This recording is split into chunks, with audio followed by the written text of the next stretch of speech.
We'll start at the top of Nun Hey. That's 55A. The Mishnah says, they said that there's a difference in minhag. Some places the minhag was not to do malacha on Tisha B'Av. In some places the malacha was to do malacha. And Reb Shimon ben Gamliel, before Reb Shimon ben Gamliel, it says, Talmidei Chachamim never do malacha. That's the rule. And comes along Reb Shimon ben Gamliel and it says that every person could make himself into a Talmid Chacham, can behave like a Talmid Chacham.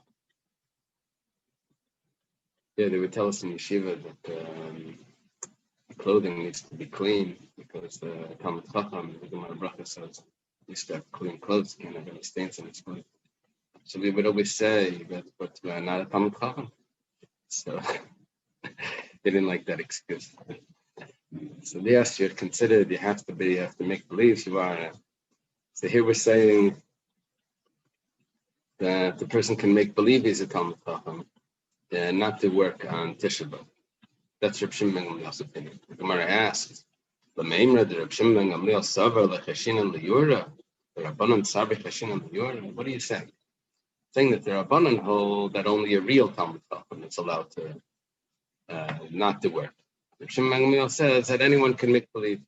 What does that mean? The Reb Shimon ben Gamliel says we're not concerned of yura. Yura means false pride. Shimon ben Gamliel is not concerned of false pride. Every person can make believe it's Talmid Chacham. The Rabbanan are concerned. The problem is we have a statement exactly the opposite, where Reb Shimon ben Gamliel is yes concerned, and the Rabbanan are not concerned about false pride. The Tanan was taught like this: someone that's just getting married, if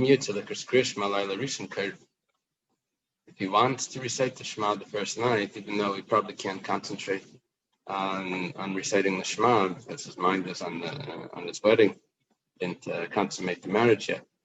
So his mind is on that. So, but if he wants, he could recite the Shema. That's the Tanakh. That's the Rabbanan's opinion. Reb Shimon ben Gamliel, no. Who does he think he is? Every person can come and say, I can concentrate. We don't want that. So Reb Shimon ben Gamliel says there may be false pride there, and we don't want him to have that. And over here we say every person can make believe he's a Talmid Chacham and not to work. So it's a contradiction. Rabbi Yochanan says this is such a good question that Machlokes Hashita, one of the Tanoim, I don't know which one, but one of them switched around the opinions and it has to be adjusted. Rav Shisha Breder Ravidi Amalekte. Rav Shisha Breder Ravidi says not necessarily you have to say that. The Rabbanan are the Rabbanan like Kasha. The Rabbanan Bayas that say that only a real Talmid Chacham should not to work on Tisha B'Av. When it comes to Kriya Shema, every person is allowed to recite Shema, even though it's a chassan. Any person can do it, even if he's not so holy. What's the pshat? Over here, they're strict. Over there, they're not. Like Kash, it's not a question. What's going on? Everyone over here is doing work. He's the odd one out. The mechzik yura. You're trying to be different. That's the problem. Abul Hassam, given the Kuliyam Makari, the minyan is going on. The Yunamikari, by mechzik yura. All he's doing is he's joining with the minyan. There's a minyan on the side of the wedding. The outside in the front hall, there's a minyan. He doesn't look different if he's standing there. He's one of the people. So that's not yura. However, Bayas, everyone else is doing work. He's the only one that's not doing work. So that's why the Tanakhama say only a real Talmid Chacham is allowed to avoid work on Tisha B'Av. What about Reb Shimon ben Gamliel? He also had a contradiction. Reb Shimon ben Gamliel like Kasha. It's also not a problem. Hasam would be in Kavana. Over there by Shema, Reb Shimon ben Gamliel was strict. He says not every person is allowed to refrain from saying the Shema. Not every person is allowed to not refrain, is allowed to recite the Shema if there's a chassan, because it requires kavanah. Ranan Sadi, and we are testimony, we are witnesses, that he can't concentrate. It looks like false pride. But over here, when he's not doing work, it doesn't look like false pride. He probably doesn't have work. See how many people there are in the marketplace that don't have any work. They're just sitting around. Okay, so we've answered up both ways, both opinions over here, and each one has a point where it could be less of an issue in each one, and then the Rabbanim will grab that one, and Pesachim Daf will take this one. Okay. What does it say? Who was the one that recited Shema even when he was a Chassan? It was Rabbi Gamliel. So just a way to remember this is Rabbi Gamliel is sticking up. Rabbi Shimon Gamliel is sticking up for his father. My father recited Shema even when he was a Chassan. Like Halaret says Hashem Yavito, you're not like my father. Don't do that. It's just the way to remember that he's the one that holds, and not everyone can do it. And when it comes over here, he says that anyone can not do work. That's not a problem. Okay, there's a new Mishnah. Chacham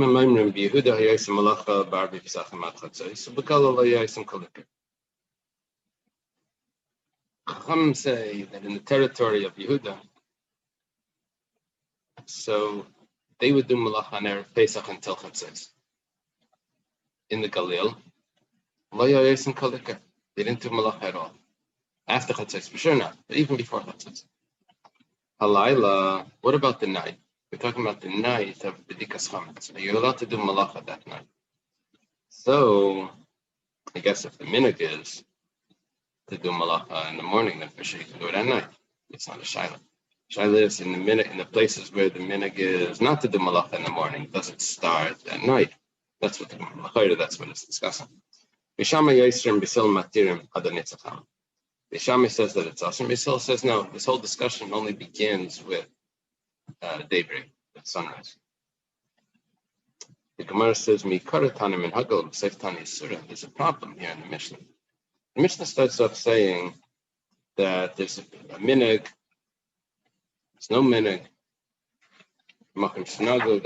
It means the beginning of the parak. Makim Shinago. Then it says, "Halayla b'shamay oisrim b'sil matir." Where do you get asr and mutter into this? There's no asr and mutter. It's just what's the custom. What happened was, now we're discussing the opinion of Rabbi Yehuda. Before it was the opinion of Rabbi Meir. He says that it's all a minute. Rabbi Yehuda has a different opinion in this. He says that it's asr. The Tanya was taught in a brayso. Amar Rabbi Yehuda. Rabbi Yehuda says, Yehuda yosem malachim b'arvi pesachim ad chatzos of Galilee and Kalika. Rabbi Yehuda is the one that taught this, that in the territory of Yehuda, they would do malacha until Chatzos. In the Galil, they didn't do it at all. Amalei Reb Meir tells Rabbi Yehuda, Ma Raya Yehuda v'Gal Lakan, what are you showing from Yehuda and Galo? Ela makom shenagu lasis malacha isin, makom shenagu shlei lasis ein isin. Depends on the custom. What are you telling me, Yehuda and Galil? And what does that have to do with anything? It's whatever the custom is. Now, we're going to analyze this. What did Rabbi Yehuda say wrong? Maybe he's just telling you the custom. What's the problem? It says, the Ka'amar Reb Meir Minhaga. The fact that Reb Meir is emphasizing that it's the minhag, or whatever the minhag is, Machlal de Rabbi Yehuda Surah Kamar.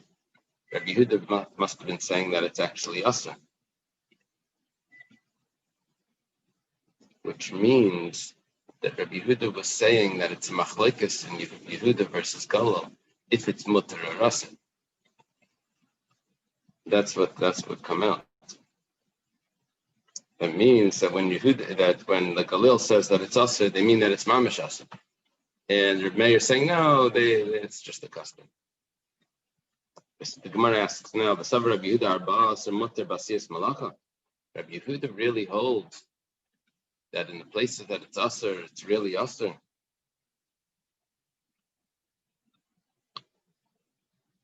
The opposite. Rabbi Yehuda really holds that it's mutter, that it's possible to be mutter in Yehuda to do malacha on the 14th of Nisan, which means on Erev Pesach. But Tanya, we have a brisa.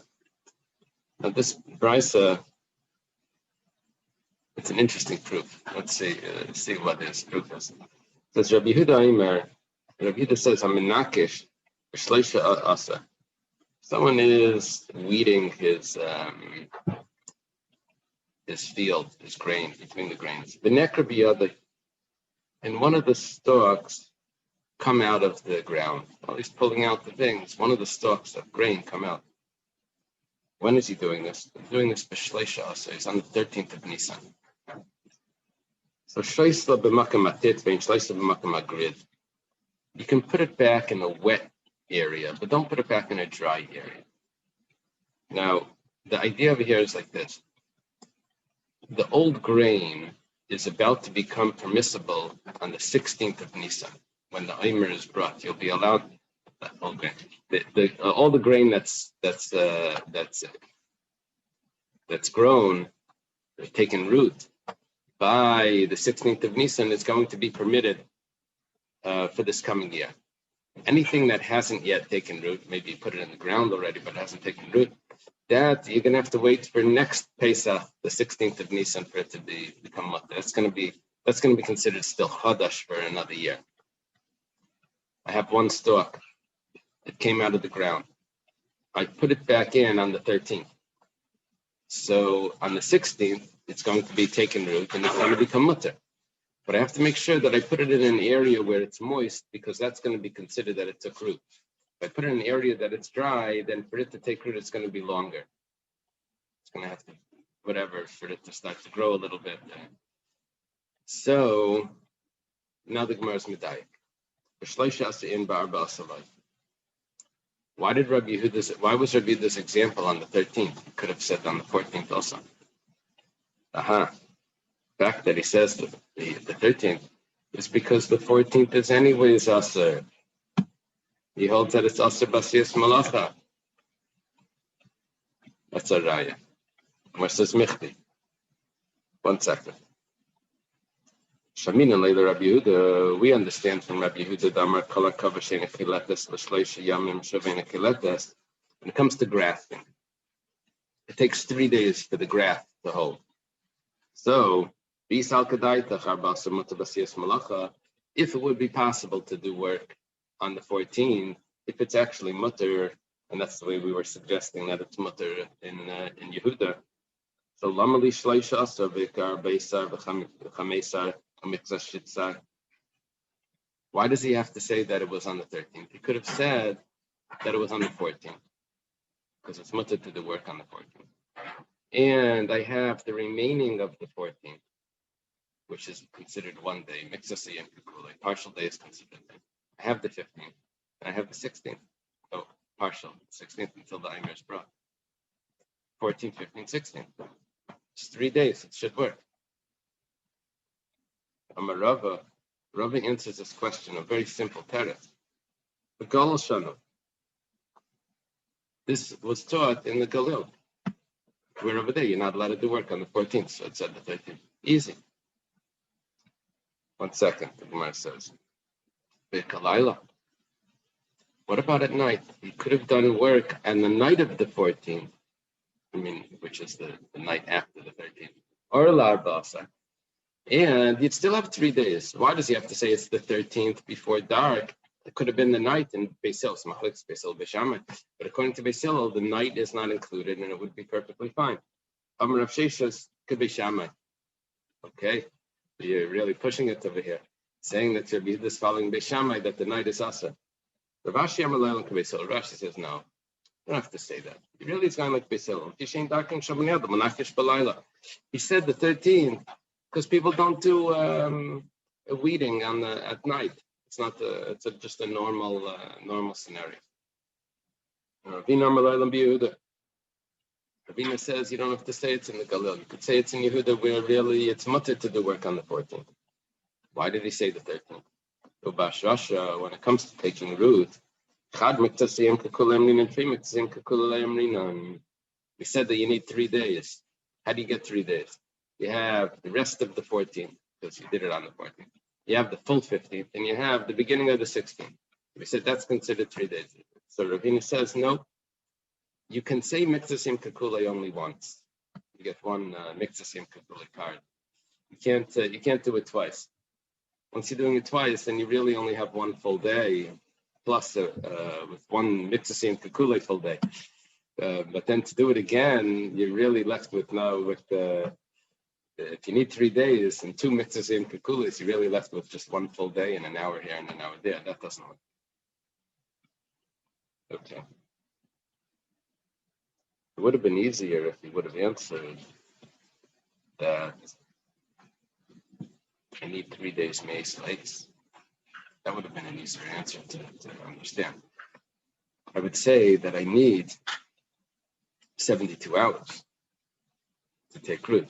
That would have been like a logical thing.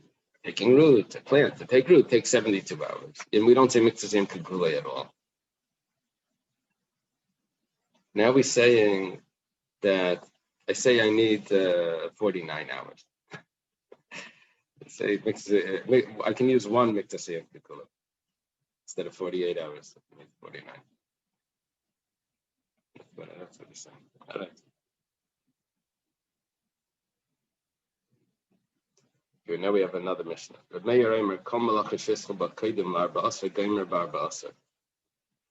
talking about doing work on Erev Pesach. Reb Meir says any work that was started before, you can finish it on the 14th. But don't start any work on the 14th, even if you'll be able to finish it. Really, everything should get started beforehand. And then you can finish it off.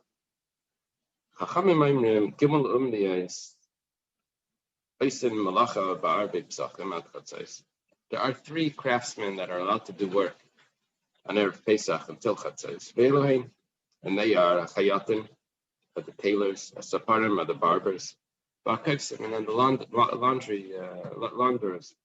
Rabbi Yisrael Bar Yehuda and Mafratzanim. Rabbi Yisrael Bar Yehuda says also the shoemakers. As you can imagine, Erev Pesach, people still need to get the last things done, the button sewn on and whatever.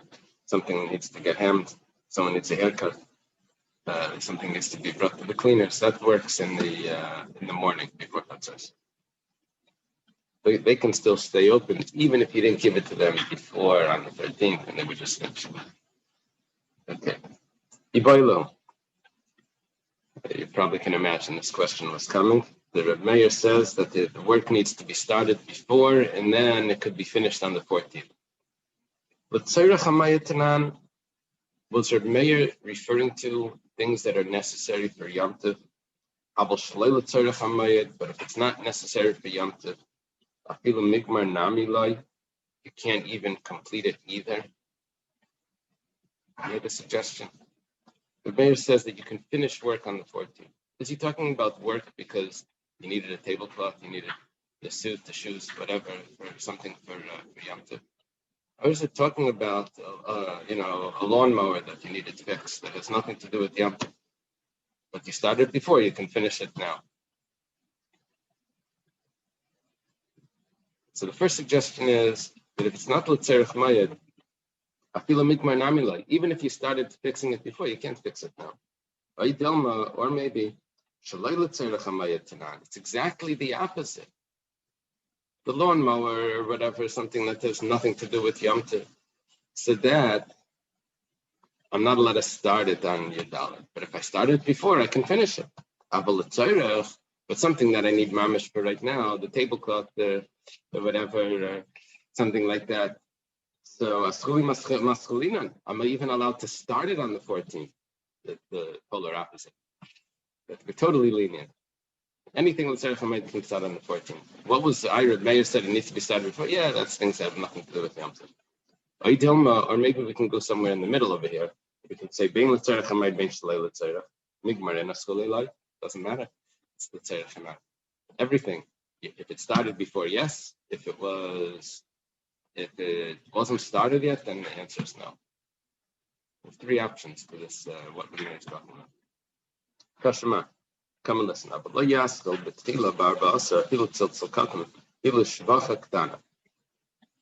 We have a brisa that's a little elaborate to drop more than the Mishnah. The brisa says that you shouldn't start on the 14th doing work, even if it's a small belt or a small hairnet. My afilu. What does it mean even? Why do you say even?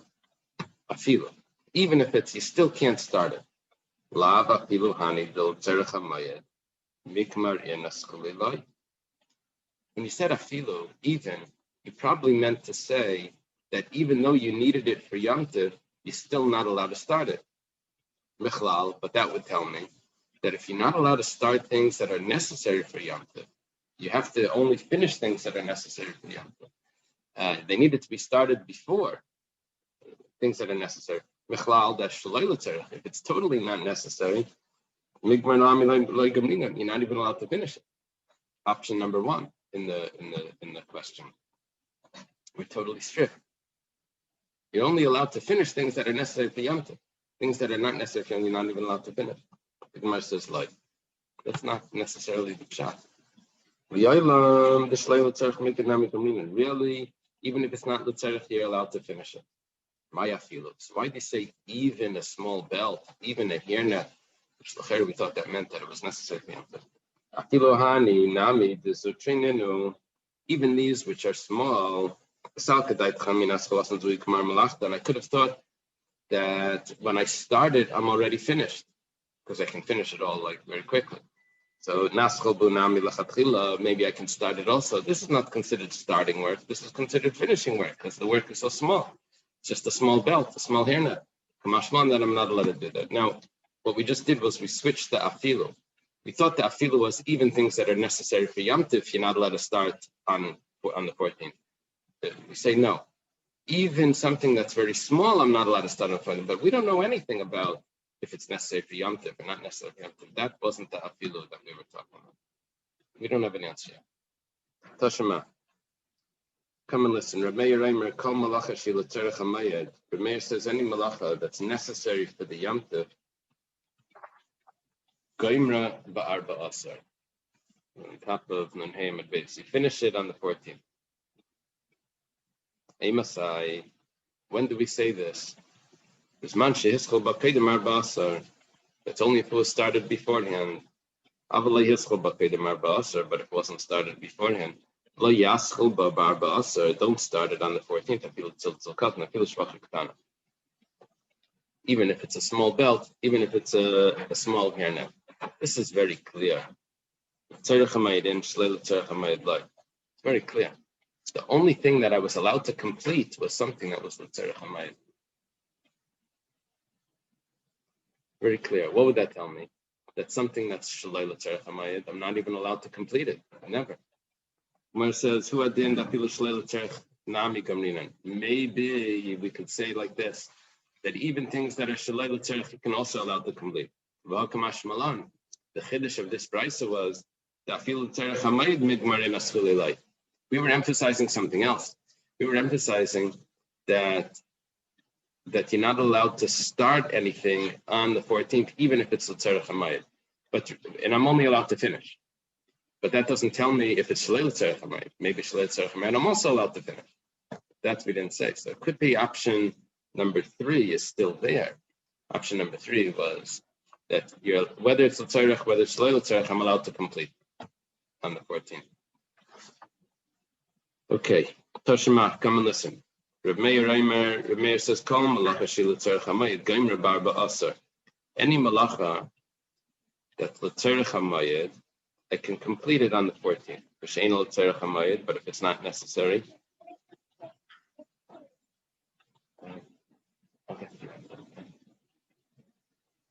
asar. Then, if it's not l'tzarech hamayid, then it's asar. That's pretty clear. Only l'tzarech hamayid, I'm allowed to complete it. V'isem malacha ba'arba Pesachim ad chatzos.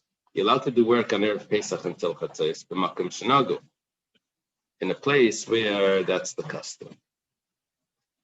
In a place where that's the custom. Makom shenagu in the place where that's the custom, then you're allowed to do that.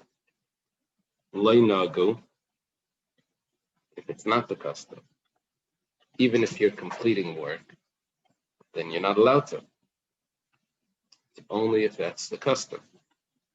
So what happened over here? We started off saying, Kol malacha shel tzarcha me'goimra ba'arba asar. You're allowed to complete it. Then we say you're allowed to do work if it's the custom. So what type of work are we talking about?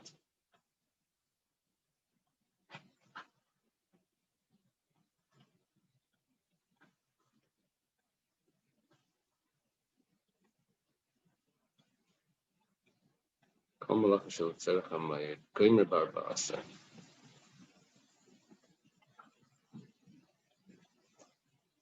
Does that mean, yeah, Rashi says,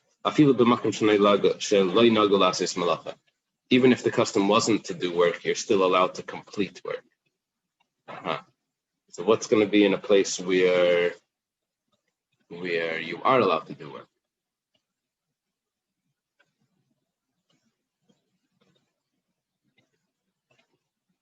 You could be allowed to do more.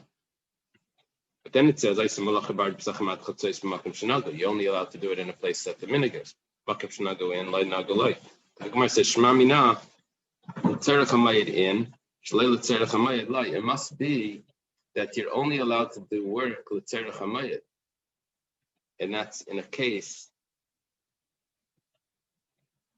I'm not sure what it means. I'm not sure if it means in a makam shenagu or not. Let me see how I said it.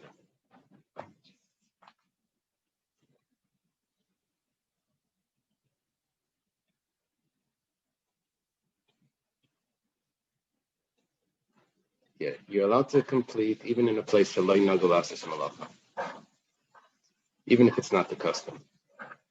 But if it's not l'tzarech hamayid, then it's also. Then we say that you're allowed to do malacha on Erev Pesach until chatzos in a place where that's the minhag. Not in the place of the minhag. But if it's not the minhag,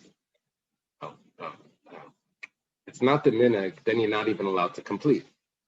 Whatever the case is, in the beginning of the brayso, we said that it's only allowed to do l'tzarech hamayid. You're only l'tzarech hamayid, you're allowed to complete. That tells me that l'tzarech hamayid you're allowed to complete.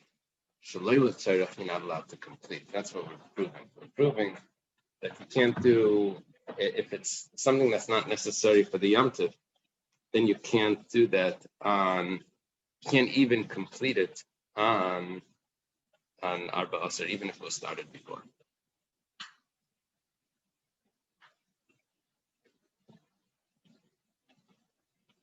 Yeah, the Makam Shenagu throws you off. What does that have to do with anything? If you just take it simple, what it's telling me is Dafka l'tzarech hamayid, I can complete it, and Dafka the Makam Shenagu. Okay. Yeah, so we conclude with option one, with only l'tzarech hamayid, only if it's necessary for Yom Tov am I allowed to do it on Erev Pesach, in a place where that's the custom to do work. Okay. Chachamim Maimrim Shalish Umnius. Chacham say there's three crafts, three professionals that are allowed to remain open. Tana was taught in the Brisa Hachayatin, tailors, Shekain Hedyet Teifer Kedarkei, B'chel Shumayit. Why is a tailor allowed to stay open? Because a sewing is mutter an cholamayid in certain instances. Since he's allowed to sew in a non-professional way, on cholamayid, so we let him stay open on Erev Pesach. Since Erev Pesach is not as strict as cholamayid, that's how we're going to be working in this tomorrow. At cholamayid, you're not allowed to do work either. But Erev Pesach, when you're not allowed to do work, that's less strict than cholamayid.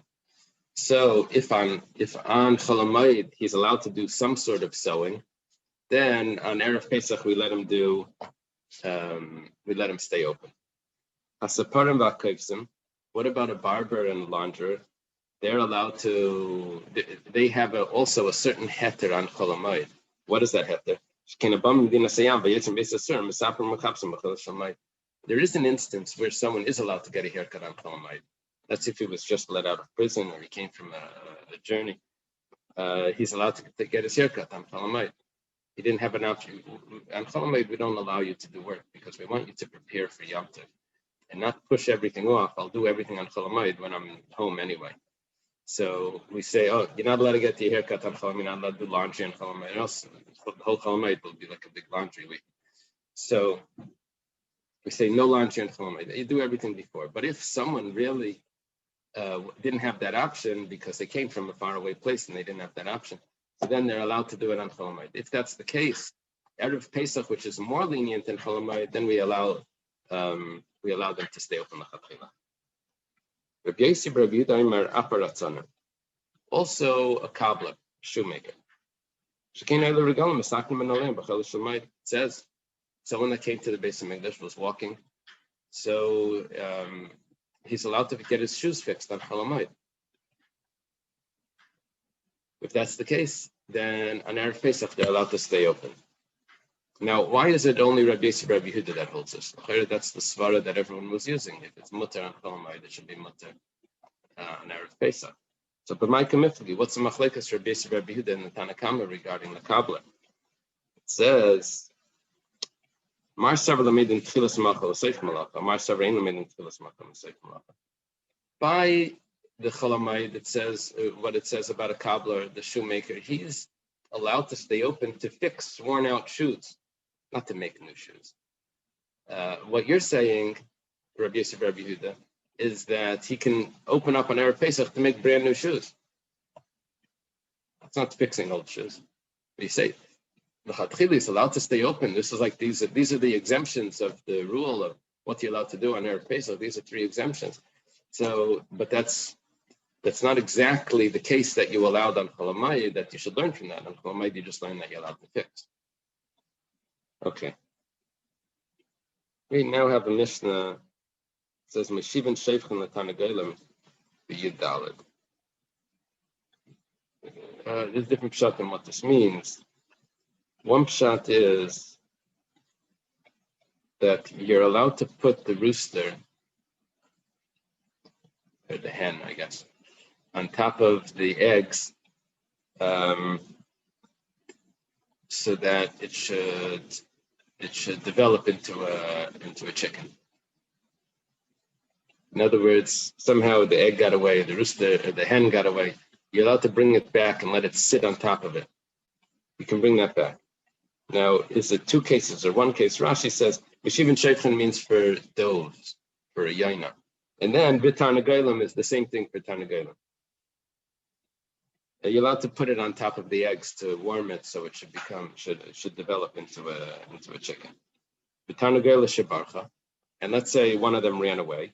You're allowed to bring it back. The Gemara is going to ask, well, if you're allowed to do it l'chatchila, then what's the chiddush that you're allowed to bring it back? Right. The first case was Meshivan Sheifchen L'Tanagelim B'Yud. You're allowed to set it up, and then you tell me that if it ran away, you're allowed to bring it back. What's the chiddush in that? The mesa, if it dies, Meshivan Acheres Tachteh, you can replace the bird to sit on top of the eggs. What time period is this referring to? You mean when on Erev Pesach? We're still Erev Pesach. Yeah, still Erev Pesach. Still Erev Pesach. B'Yud Daled. Before Chatzos or after Chatzos? That's that I'm not sure. Could be after Chatzos, could be everything's awesome. And it says Yud Daled. It didn't give me that information. I assume it's before Chatzos is easy to discuss. What about after Chatzos? The Mesa, if it dies, Meshivan Acheres Tachteh. Okay, the next thing is Garfin Mitachas Ragli Behema B'Yud Daled. The dung that's underneath the feet of the animals, you're allowed to sweep it. Garfin is to rake. You're allowed to rake the dung from underneath the animals on the 14th. Uba mayit. And on Yom Tov, Misalkan Litzda, I guess it means Chalamayit. You move it over to the side.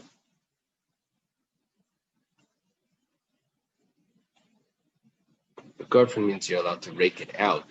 And on Mayit, you just move it to the side. You're not allowed to rake it out. You're allowed to bring utensils from and to a craftsman, even if it's not necessary for Yom Tov.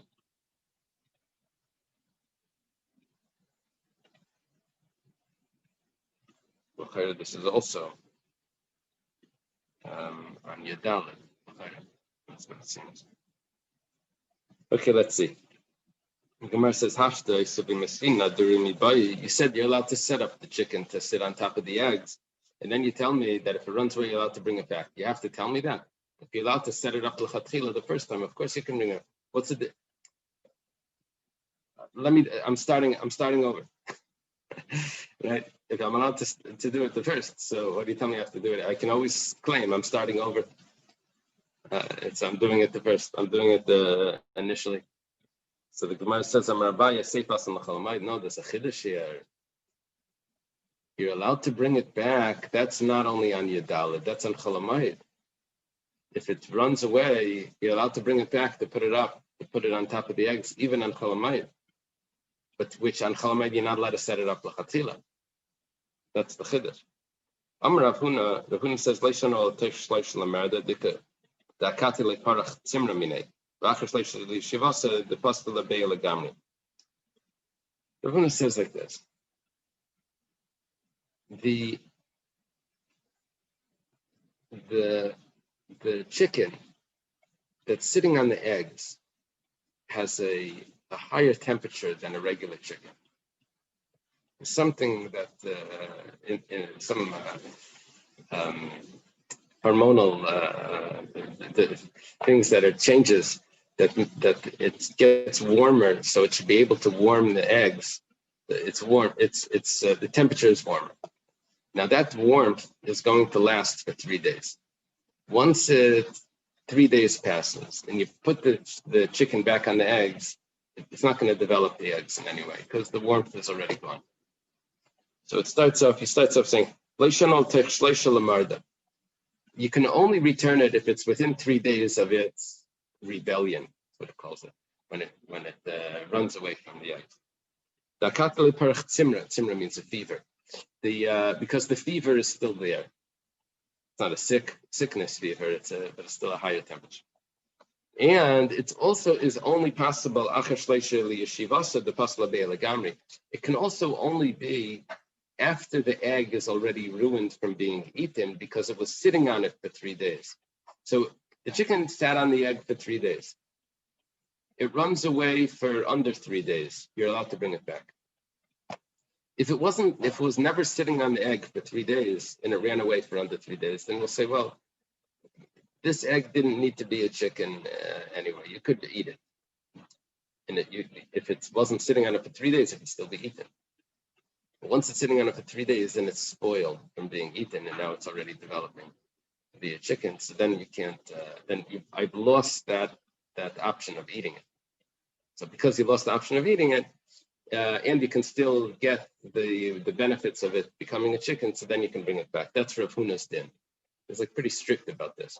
It needs to be able to be developed into a chicken, and I also I've burnt that bridge of using it to be eaten. But if it's after 3 days of its rebellion, that means the parach leitzim that it doesn't have the fever anymore. And it's also within 3 days of its initial sitting on the egg. That the egg is not entirely lost. You can still use this for an omelet.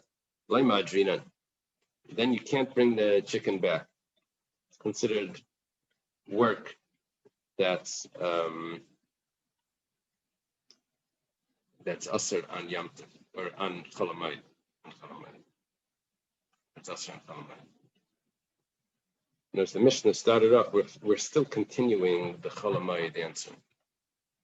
When you're allowed to bring it back, that's only on Chol Hamoed. When you only allowed to bring it back, not set it up initially, that's on even on Chol Hamoed, I'm allowed to do that. So that's only if I have this criteria that Rav Huna just mentioned. Rabami argues with Rav Huna on one point. He says, I feel even if it's within 3 days of it sitting on it, you can still return it. You can still bring it back. You could eat the egg. You don't have to do that. There's other options. The Gemara says, but my comment for you, what's the machlekes Rabami and Rav Huna? Very easy. Mar sav lehefsid meruba chashashu, lehefsid mod lechashashu. Mar sav lehefsid mod nami chashashu. Rav Huna says the difference between eating it and turning it into a chicken is a hefsid mu'at. It's a small difference in value. So he says Rav Huna is concerned about that, the hefsid mu'at. Actually, it's like this, another way. It's not considered a loss if you can still eat it. That's what Rav Huna says. He says it's a hefsid mu'at.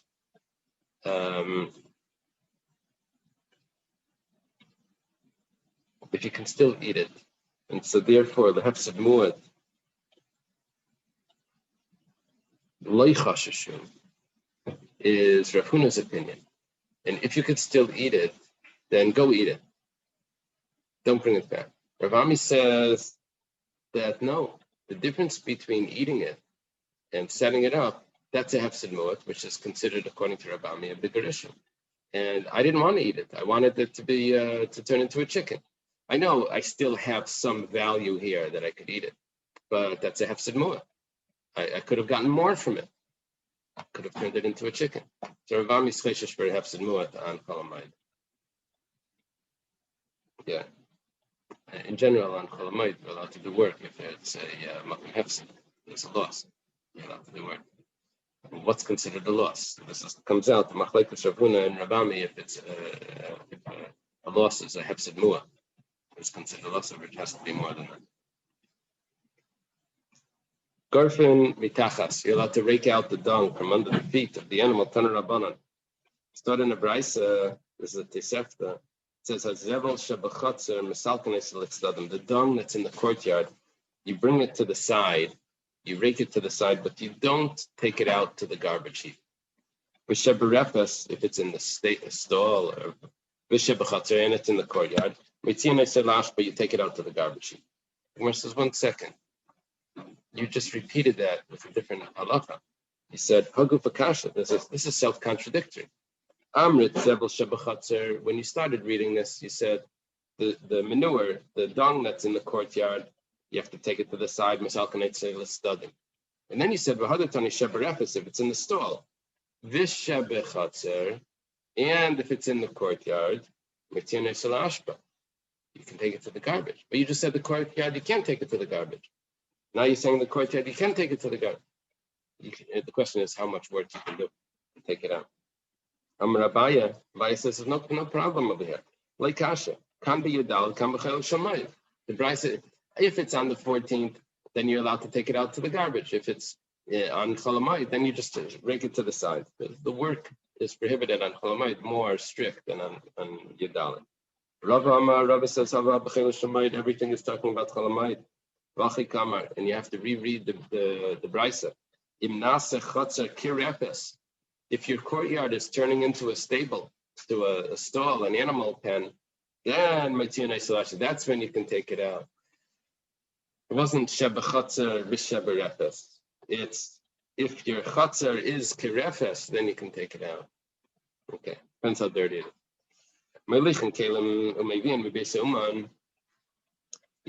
You're allowed to take and bring the vessels from the house of the craftsman. Papa says our teacher Rava tested us to see if we were able to answer up the following question. This was this quiz, multiple choice quiz. It says, Tanan, let's start in the Mishnah. You're allowed to take and bring vessels from the craftsman's house, even if it's not necessary for Yom Tov. But there's a contradiction. You're not allowed to bring it. If you're afraid that the craftsman is just going to resell your things to other people. You're going to lose it. He's not responsible. He's not a responsible person. You left your watch there or something. Someone else is gonna come in and say buy it. So 1 second, he was just putting on a new thing. So then if you're worried about that, then you can go get the vessel and you can bring it over to a neighbor's house, but not all the way back to your house. You can just get it out of his area. The problem of it, first, the Mishnah says you're allowed to go back and forth, and here you say that you can't. Mishanim, when we answered him like Kasha, it's not a problem. That was the answer we gave him. That on the 14th, you're allowed to go get your things and also bring. And on Cholamoy, then you have to just take it to a neighbor if you're concerned about that. Otherwise, don't do anything. Ibay Yisema, but if you want to, there isn't actually another teretz. Both of it is on Cholamoy, like Kasha. Depends if you trust him. If you don't trust him, then you're allowed to get it. If you do trust him, then you leave it over there. Vatanya. And this price is a support. Usually Vatanya is a question. Yeah, this price is a support. Where did I see that? Rashi says, maybe in Kela Mibesa Uman, you're allowed to bring vessels from the craftsman. Kagoinakad, Mibesa Kaded, supposed to be. The jug you're allowed to bring from the person that makes jugs. And the glass you can bring from the glass blower. But you can't bring wool from the dyer. And not vessels from other craftsmen. If the craftsman doesn't have what to eat, you can pay him, but you leave it there. But if you don't trust him, then you can put it in a house that's nearby. And if you suspect that it could get stolen from there, then you're allowed to bring it home. So that would be a support for this other teretz, that it depends on the trust, on how secure it is. The Gemara says, 1 second, you only spoke about if you're allowed to bring it home. Melichin kasha.